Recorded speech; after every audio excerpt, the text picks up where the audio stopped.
So, Stephen, you've actually been with the company quite a while, I think since about 2006, is that right? Correct, yes. In roles with Xchanging based in Australia. Yep. You'll notice the accent as soon as Stephen starts speaking. So he brings that Australian sunshine to us as well. But you moved into your current role in March 2012. Yep. That's right.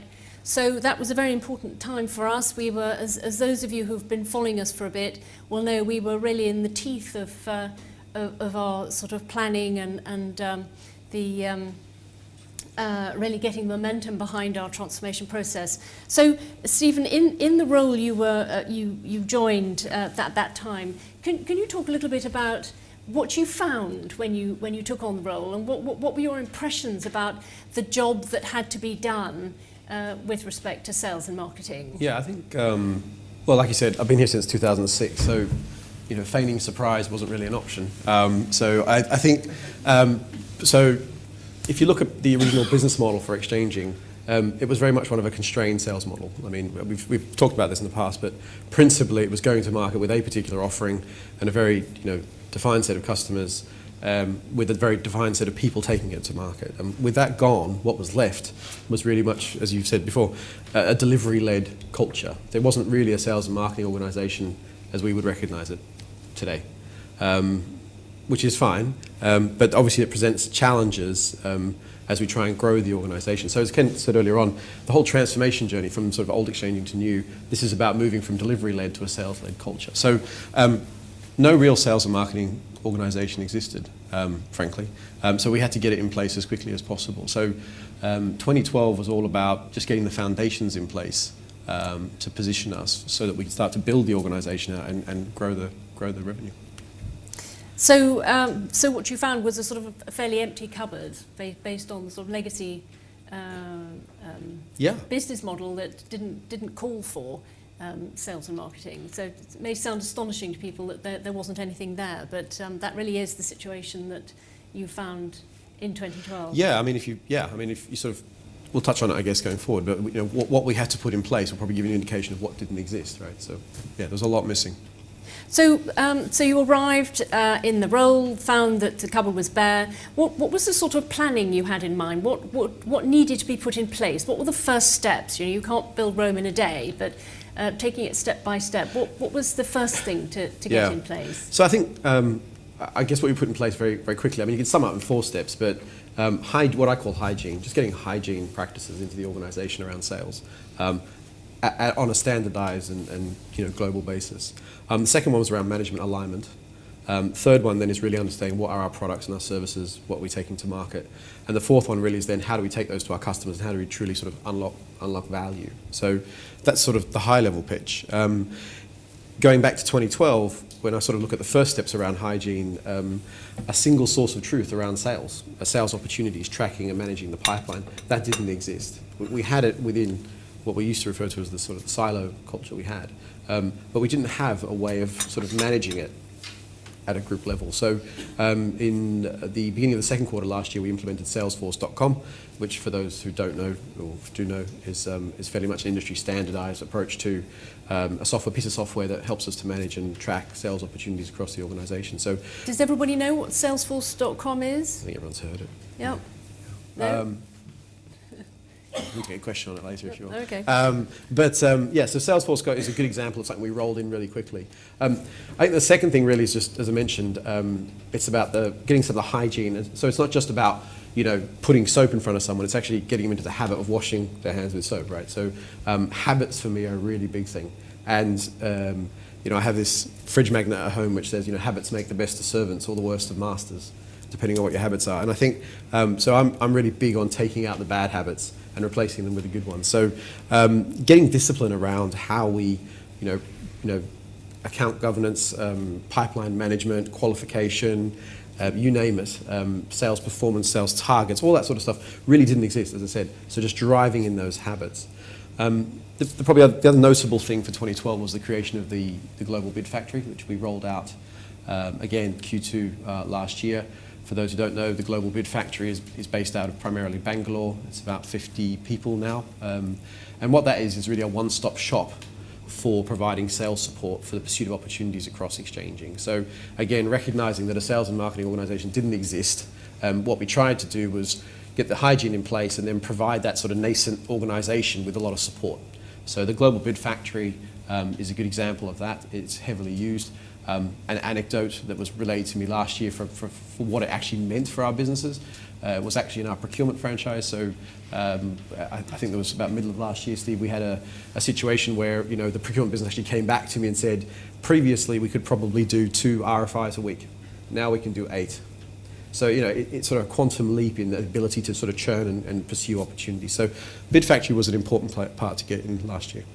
So just dwelling on that for a second, the Global Bid Factory is probably a relatively novel concept to a lot of people. Yep. So what capabilities sit within the Global Bid Factory? Yeah, you mentioned it's largely sure. based in India. It's about 50 people. What exactly do they do? Yeah, sure. So the Bid Factory, I guess there's 2 roles to the Bid Factory. So the one is, as I said, is to provide support to the sort of, at that time, in the sort of nascent sales organization. So anything from responding to RFIs, solutioning, bid management, that kind of thing. So basic sort of sales process. I guess the flip side of what it provided for us was an opportunity to drive standardization and accountability into the organization. So the more opportunities that we channel through the Bid Factory, the more we're able to keep an eye on it, track it, and drive, as I said, higher levels of standardization and quality output and things like that. So that's the role of the Bid Factory. So those were the initial steps, getting your hygiene factors, as you call them, in place.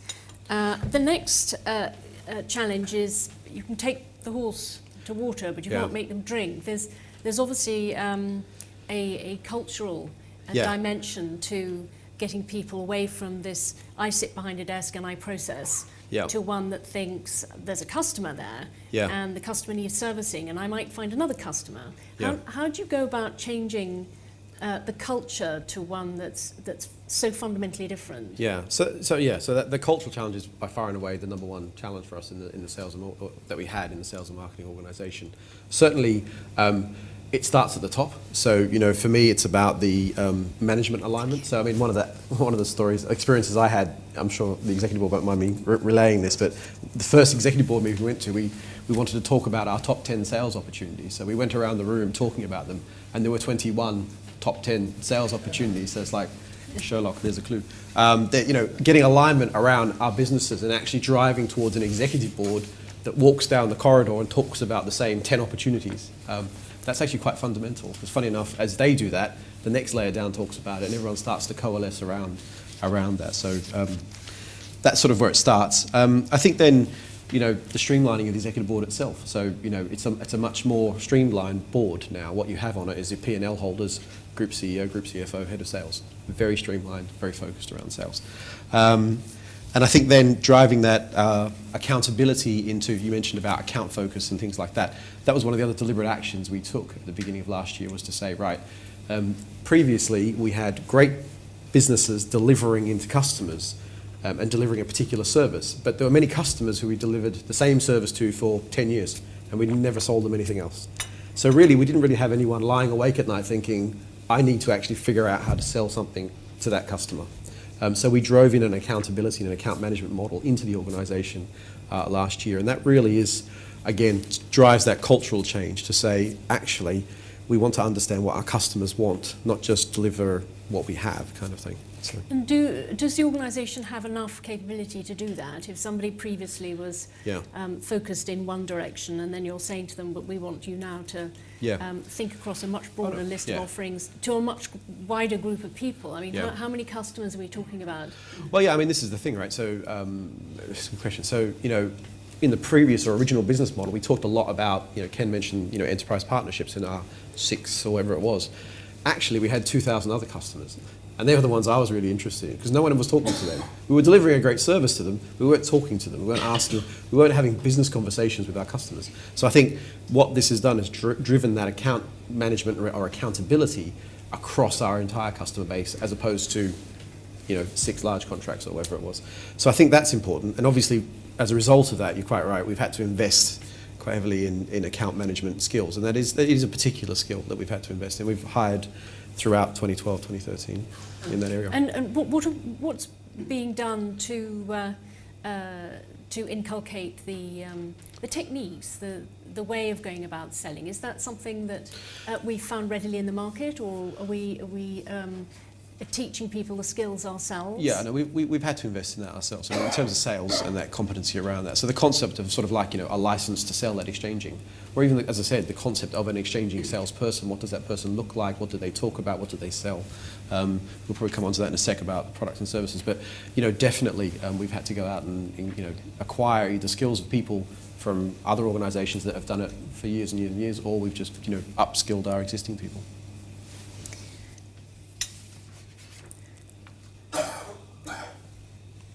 So, moving on from that then, you've put your hygiene elements in place, you've established the bid factory, you've got the mechanisation of the process in place, you've set out what we need to do in terms of shifting the culture so that both the organisational infrastructure and also the mindset, I think you have a phrase about tool sets and mindsets. Oh yeah, mindset, tool set, skill set. Yeah, skill absolutely. Set. Yeah. So, so taking through those 3 stages. Yeah. The next stage is really looking at what are we going to sell. Sure. Those of you again who know us well will remember the days when we had how many products when you first looked inside the cupboard? 125, 126, I think it was. Yeah. So we're not selling 125 products today, not actively marketing 120. Do you want to talk through how we got from there to here? Sure. Absolutely, yeah. So I think, so you get the hygiene in place, that helps you then drive cultural change, because once you've got data in front of you, it's very easy to have very unemotional conversations about where investments are going, how we're performing, etc. So that helps drive the cultural change.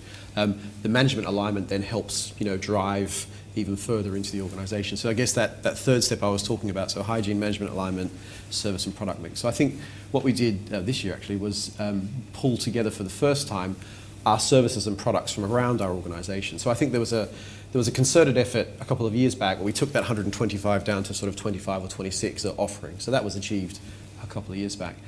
What we did this time was really take those 25 and 26 and put them on the same petri dish, and say petri dish, and compare them like for like. And we've never done that before. So again, smashing through the old sort of silo culture in the organisation and putting all the products and services together, and then almost coming up with almost like a relative strength index around our services and products.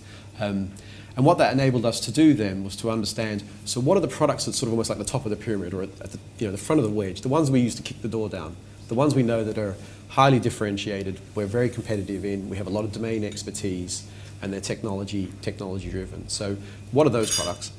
And then what are the other services and products that we deliver very, very well, and we're very, very good at, and they would be fantastic to drive into existing customers. So we sort of came up with a triangle, basically, of a smaller set of products and services at the top. As I said, they're the ones we kick the door down with. You've seen some of them today, Zuber, our procurement offering, or our procurement franchise in general, e-sourcing in particular. They're the things that are right at the top of the pyramid. They're great for driving new logo acquisition and driving into the markets that we want to compete in.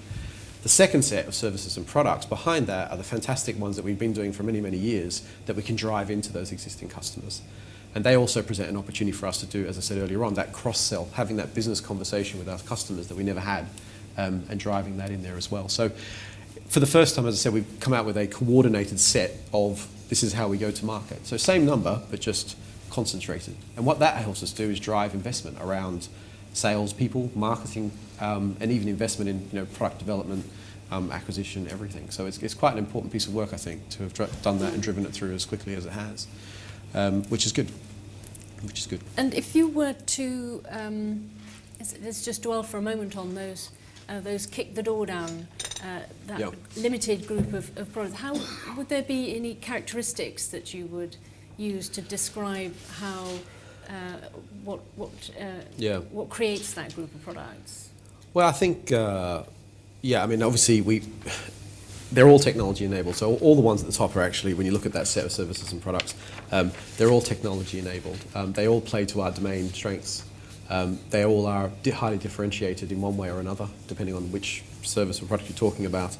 And as I said, we've talked about some of them today. And we believe they have a great competitive advantage. And I think most fundamentally, when you add all that up by inference, they're the ones we think are most likely to generate the most growth. So that's what we're focusing on. That's quite a key phrase, isn't it? The products most likely to generate the most growth. Yeah. Are those going to be the products which require investment, or are these mature products that just need more marketing effort?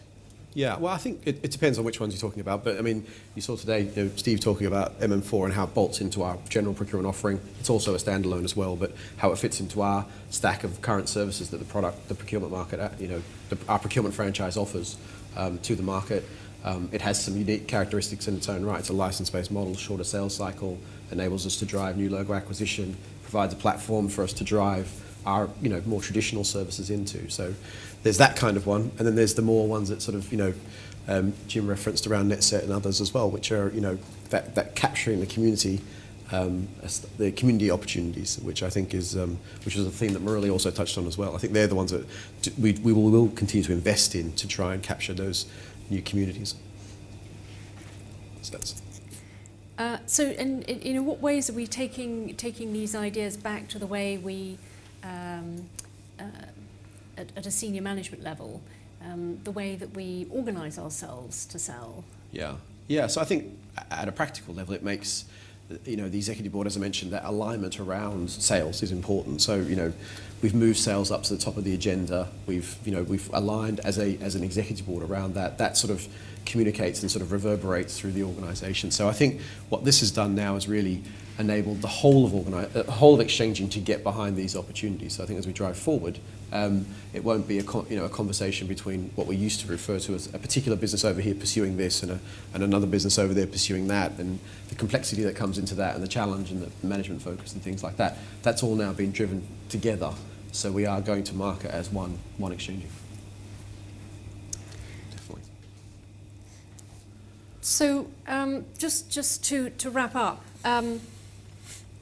if you were to give everybody a summary send-off of what is it all about now? How are we going to go to market? How would you summarise the key points to look out for, and the way that we're now going to be a much more effective selling machine with our limited range of... Yeah.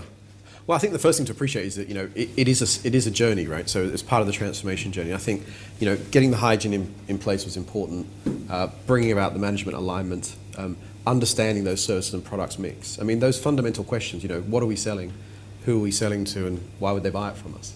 I mean, these were not questions that we asked before of ourselves. So I think they're sort of the building blocks, if you like. And I think you're referring to sort of what to expect next. I think it's about leveraging our client base. So I referenced before, we in the old model we talked about 6 customers. What about the other 2,000? And I mean, many of them are in the Fortune 500. These are very large customers, and you've seen some of the logos up there.